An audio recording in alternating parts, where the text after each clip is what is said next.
오늘은 사랑의 모델 요셉, 사랑의 모델 요셉 이런 제목으로 말씀을 산 겁니다.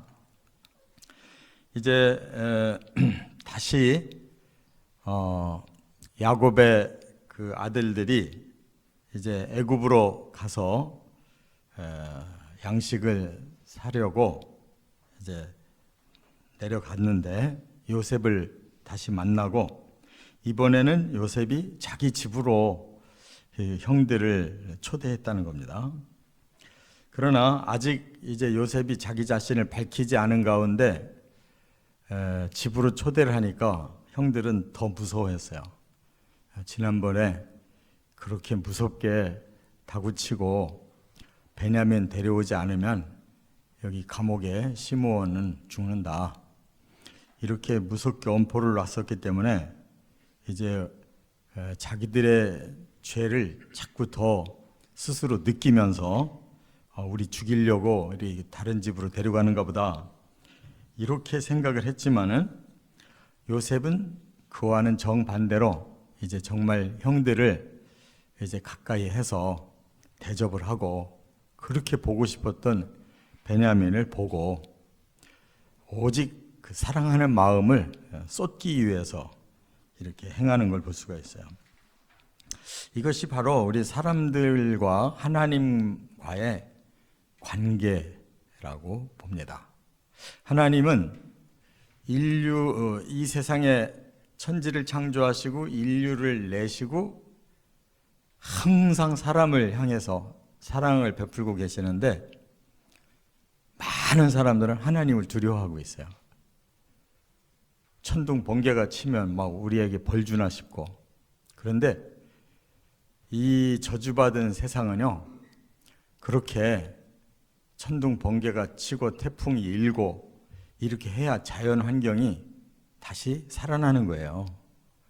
우리를 살리려고 이 타락한 사람들 때문에 저주받은 이 지구를 살리려고 하나님이 잠깐 그렇게 작동만 하시면 사람들에게 훨씬 사랑을 베푸는 방법인데, 사람들은 거꾸로 한단 말이에요. 우리 죽이려고 하는가 보다.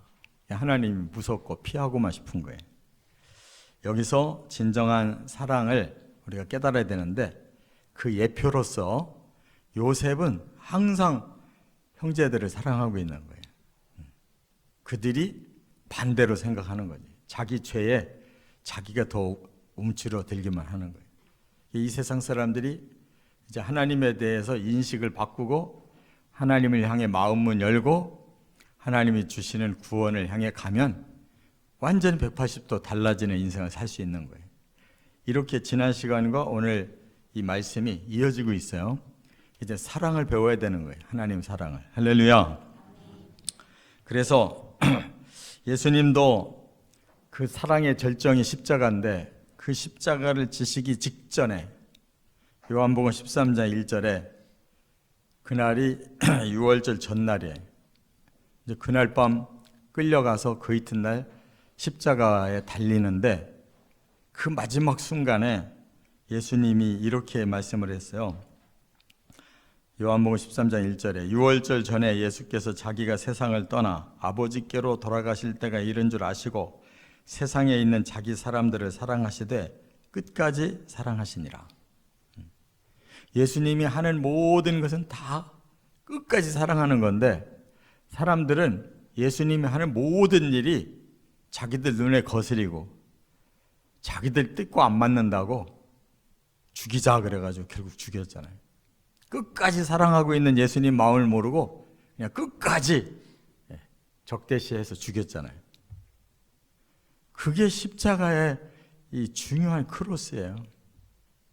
하나님은 끝까지 사랑하고 사람은 끝까지 배반하려고 하고, 이 사랑을 깨닫고 돌이키면 우리는 구원을 향해 가는 거예요. 참, 첫째, 이제 무슨 사랑이냐? 16절부터 25절에 보면 베푸는 사랑. 지금 요셉은 사실상 형들에게 계속 고난만 받았잖아요. 어려서 미움당하고 결국 죽임당할 뻔했다가 종으로 팔려가고, 형들한테 받은 게 뭐가 있어요? 하나도 없어요. 근데 지금은 이제 모든 걸 베푸는 거예요. 그 기근 속에서 죽을 수밖에 없는데 바로 그 가족들이 이제 살기 위해서 요셉에게 찾아 나왔을 때 엄하게 대하는 것 같으면서도 계속 사랑을 주잖아요. 지금 풍성하게 곡식을 주고, 그리고 돈도 다시 넣어서 주고, 하나도 손해나게 하지 않고 계속 베푸는데 이들은 그걸 거꾸로 생각한단 말이에요. 이 사람이 무슨 음모를 꾸미고 있구나.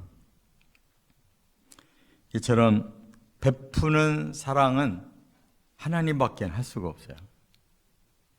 최고의 베품은 바로 예수님이 우리에게 십자가 주신 거예요. 할렐루야. 그걸 깨닫고 이제 돌이켜서 그 십자가를 사랑하고 그 십자가의 뒤를 따르면 구원이 오는 거예요. 하나님의 베푸심을 우리가 마음문 열고 깨달아야 되는데, 죄를 진 사람은 자기 죄에 대한 그 의식에 쌓여서 계속 이렇게 부정적으로 생각하고 계속 자기들이 스스로 살아날 길만 찾으려고 애를 쓴단 말이에요. 그래서 이 지난번에 곡식 자루에다가 요셉이 돈을 다시 넣어줬는데 그게 음모라고 생각하는 거예요. 우리를 잡으려고 지금 뭔가 일을 꾸미고 있다. 그래서 막 자기들이 와서 이렇게 요셉의 집으로 불러가니까 우리가 죽으러 가는가 보다, 이렇게 생각한단 말이에요. 그러나 요셉은 죽이는 게 아니라 살려주려고, 그들을 미워하는 게 아니라 사랑하려고, 그들을 위해서 더 베풀고 희생하려고 이렇게 그들을 불러들였다, 그 말입니다. 우리가 이 영적 공동체에 들어오면 사는 건데 수없이 많은 사람들이 저 교회 몹쓸 곳이야, 저기 가면 안 돼, 이렇게 생각하고 있단 말이에요. 두 번째, 26절부터 28절에 보면 아버지의 사랑을 여기서 보게 돼요. 요셉은 형들에게 제일 먼저 물은 게 뭐예요? 아버지의 안부를 먼저 물어요. 그래서 지금 22년이나 지났어요. 아버지 곁을 떠난 지가. 그동안 얼마나 아버지가 그립고 보고 싶었겠어요? 그래서 여기 27절에 이렇게 물어봅니다. 요셉이 그들의 안부를 물으며 이르되 너희 아버지, 너희가 말하던 그 노인이 안녕하시냐? 아직도 생존해 계시느냐? 이렇게 물어봐요. 그러니까 요셉의 마음에 제일 그래도 사랑을 받던 그분이 아버지 한 분밖에 없잖아요. 자기가 사랑하는 베냐민은 갓난애기였었어요. 그러니까 과거의 추억을 돌린다면 아버지가 자신에게 주셨던 사랑밖에 다른 추억이 없어요. 우리 예수님도 본래 하늘에 계시던 분이에요. 그런데 그 아버지 하나님이 엄청난 사명을 줘서 십자가지로 내려오셨어요. 요셉도 그 아버지가 사랑하면서도 요셉에게 사명을 줬잖아요. 형들에게 가서 어떤 상황인지 가서 알아보고 와라. 그 위험한 곳으로 보냈다고. 근데 아버지를 사랑하고 그 아버지 앞에 100% 순종을 하기 때문에 요셉은 이렇게 사지로 가서 결국 아버지와 영영 이별하게 됐는데 그 시간이 장장 22년이 흘렀단 말이에요. 그렇기 때문에 우리는 아버지를 진정으로 사랑하고 아버지를 진정으로 만나야 돼요. 그게 바로 예수님의 인카네이션이에요. 예수님은 철저히 아버지를 사랑하고 아버지 뜻을 이루려고 오신 거예요.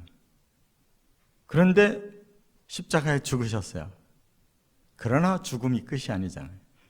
죽음을 통해 진정으로 사람들의 죄를 용서하고 죽음을 통해 살아나는 부활을 진정으로 사람들에게 주기 위해서 이 일을 행하신 거예요.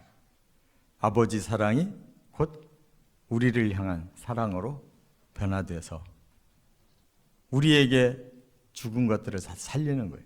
지금 영혼을 살리셨고 다시 오시는 날은 우리 육체까지 살리는 거란 말이에요. 이 사랑을 우리가 깨달아야 되는데 그걸 잘 설명한 구절이 빌립보서 2장 5절이잖아요. 너희 안에 이 마음을 품으라.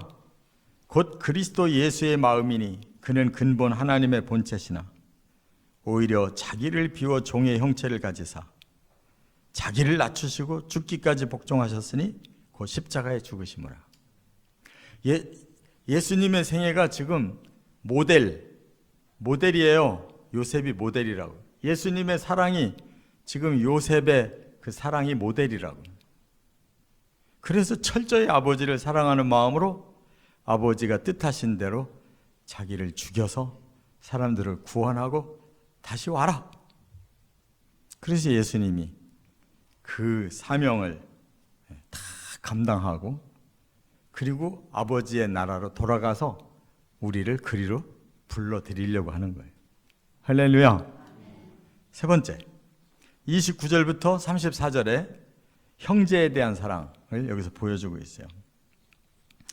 지금 형들을 다 집으로 부른 것은 그들에게 이제 잔치를 열어서 그들을 좀 사랑을 보여주려고 하는 거예요. 근데 그 중에 베냐민을 딱 보고서는 얼마나 그 마음이 막 끓어오르는지 아직 자기 정체를 밝히지를 못하겠으니까 다른 방으로 가서 실컷 울고 돌아왔다는 거예요. 그냥 그 사랑스러운 베냐민을 앞에다 놓고도 표현을 못하니까 딴 방에 가서 실컷 울고 왔대요. 그렇지 않겠어요? 자기가 떠날 때 그 갓난 애기였는데 그 아이가 살아서 지금 동생이 여기 왔단 말이에요. 얼마나 그 형제에 대한 사랑과 그리움이 컸겠어요. 그리고 어머니 생각도 났을 거예요. 왜냐하면 그 베냐민이 태어나는 바람에 죽었잖아요. 그러니까 그 형제 애가 지금 요셉에게는 가장 큰 자극이 된 거예요. 그래서 눈물을 흘렸다고 그랬어요. 우리 예수님도 누구를 위해 눈물을 흘렸겠어요? 예루살렘의 그 성전을 저 밑에 감람산에서 내려다 보셨거든요. 그 성지순례 가면 감람산 중턱에 올라가면 저 성전이 훤히 밑에 보여요. 예수님이 거기서 우셨어요. 왜냐하면 그 예루살렘이 그 하나님의 사랑을 모르고 저렇게 엉뚱한 짓을 하고 있고 구원자를 모르고 저렇게 배반하고 지금 가룟 유다도 배반했잖아요. 또 이스라엘의 지도자들 다 배반하고 백성들을 또 유혹해가지고 막 뭣도 모르는 자들이 다 예수를 죽이라고 하는 그런 상황에 지금 자기가 지금 와 있는데 얼마나 안타까워요. 그 눈물을 흘렸다고요. 우리가 예수님을 진정으로 만나면 하나님을 사랑할 뿐만 아니라 사람을 그렇게 사랑하게 되는 거예요. 우리가 영혼을 구원받았을 때 누구에게 구원받았냐면 예수님에게서 구원받았잖아요. 근데 예수님이 우리를 구원시키려고 예수의 제자를 파송해서 우리를 만나게 하신 거예요. 저도 복음을 조금씩은 들었지만 제대로 믿게 된 건 바로 이웃집에 새들어 사는 저보다 한 학년 높았던 그 형이 저에게 그동안 한 번도 말을 안 했는데 어느 날 저한테 지나가다가 또 교회 가봤냐? 우리 교회가 굉장히 좋은 교회가 있는데 한 번만 가보자고 해서 토요일 날 약속하고 그 당시엔 토요일 날 집회를 했다. 학생회 집회를. 거기에 첫 번 한 번 갔다가 꽂혀가지고 그 교회에서 거듭나고 거기서 제가 서원했잖아요. 하나님 앞에 제 몸 바치겠습니다. 그랬다가 고등학교 3학년 때 생각이 바뀌더라고요. 내가 이렇게 어린 나이에 하나님 앞에 지금 헌신했다가 평생 얼마나 삭막하게 살을까. 그 목사님들 보니까 두렵더라고요. 그래서 그냥 일반 대학 가가지고 돈도 잘 벌고 교회에서 봉사 잘하면 그런 훌륭한 장로 되면 더 낫지 않습니까? 내가 말을 번복하고 일반 대학 갔다가 일반 대학 4년 동안에 죽을 뻔했어요. 서원은 반드시 지켜야 된다는 걸 내가 아주 뼈저리 깨달았어요. 죽을 상황이 되니까 하나님 살려만 주시면 제가 어딘들 못 가겠습니까? 섬으로 가라면 섬으로 가고 해외로 나가라면 해외로 나가고 어디든지 살려주시면 하나님께 헌신하겠습니다. 그리고 그렇게 삭막하게 느꼈던 신학대학을 가보니까 거기가 아주 에덴 동산이에요. 이렇게 좋은 데를 내가 왜 괜히 겁을 내고 엉뚱하게 갔을까? 그때부터 한 번도 목회자 된 거 후회해 본 적이 없어요. 제가 사명을 다하지 못하는 부족함이 있어서 안타까울 뿐이지. 그때부터 제가 고등학교 때 얼마나 전도를 열심히 했는지 몰라요. 쉬는 시간만 되면 밑에 학년 아이들을 찾아가 가지고 복음을 전했어요. 그 교회가 아주 약한 교회인데, 학생들이 약한 교회인데, 제가 불을 받고 막 복음을 전하고 학생회 회장이 돼가지고 막 학생회에서 그런 운동이 일어나니까 금방 100명이 넘는 거예요. 제 후배들이 또 막 그런 열정을 부리니까 막 150명이 넘는 거예요. 그리고 저 위에 저 중3층 작은 방에서 예배드리던 학생회가 본당으로 들어왔다고. 그러니까 영혼을 사랑하는 마음이 그렇게 불일듯 일어나더라고요. 하나님은 사랑하면 다른 영혼을 구원하고 싶은 마음이 강렬해지는 거예요. 할렐루야. 지금 요셉이 하나님을 사랑하는 마음이 바로 자기를 희생해서라도 형제를 구원할 마음으로 지금 이렇게 베냐민을 위시해서 그렇게 악했던 형제들을 다 끌어안잖아요. 그래서 그들을 민족을 만들고 하나님 선민을 만들었잖아요. 요셉 덕분이야. 예수님도 똑같은 일을 하신 거예요.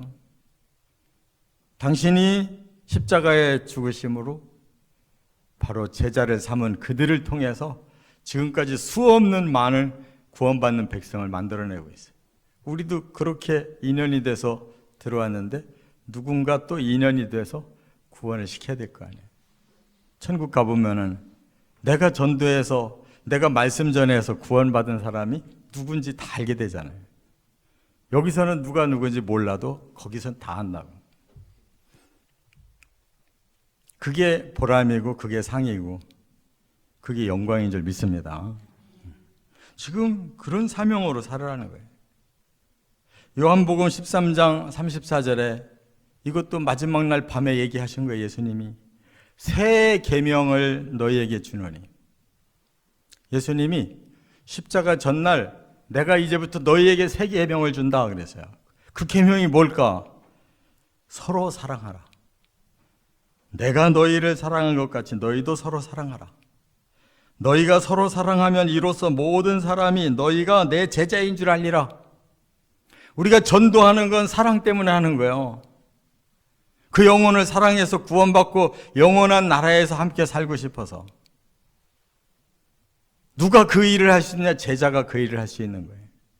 그래서 서로 사랑한다면 그는 바로 내 제자다. 이게 하나님의 원리예요. 믿습니까? 사랑은 그냥 말로만 떠들고 그냥 구원에 대해서는 일절 말 안 하고 사는 게 그게 사랑이 아니고, 말은 안 해도 전도할 수 있는 상황을 만들어가는 게 그게 사랑이에요. 말로는 짓거려 놓고 한 사람도 전도 안 하는 거는 사랑이 없는 거고, 말은 한마디 안 했어도 정말 영혼이 구원받을 기회를 주고 있는 사람은 사랑하는 사람이에요. 그게 예수님의 제자고, 사랑이 바로 하나님 나라를 온전케 하는 유일한 방법이라는 거예요. 바로 이 모델이 요셉이에요. 요셉은 철저하게 예수님의 삶을 자기가 먼저 산 거라고 완전히 보여준 거예요. 이거밖에는 없어요. 남은 것이. 우리에게 주신 계명은 서로 사랑해라. 이거밖에 없다고. 근데 우리는 괜히 엉뚱한 거 가지고 찢어 벌리고 싸우고 야단해. 사랑하기 위해서 좀 싸워봤으면 좋겠어요. 서로 좀 사랑하려고. 정신 차리고. 주의 나라가 가까웠는데 어서 빨리 사람들이 회개하고 천국을 향해 갈 수 있는 이 형제 사랑을 실천하시기를 주의 이름으로 축원합니다.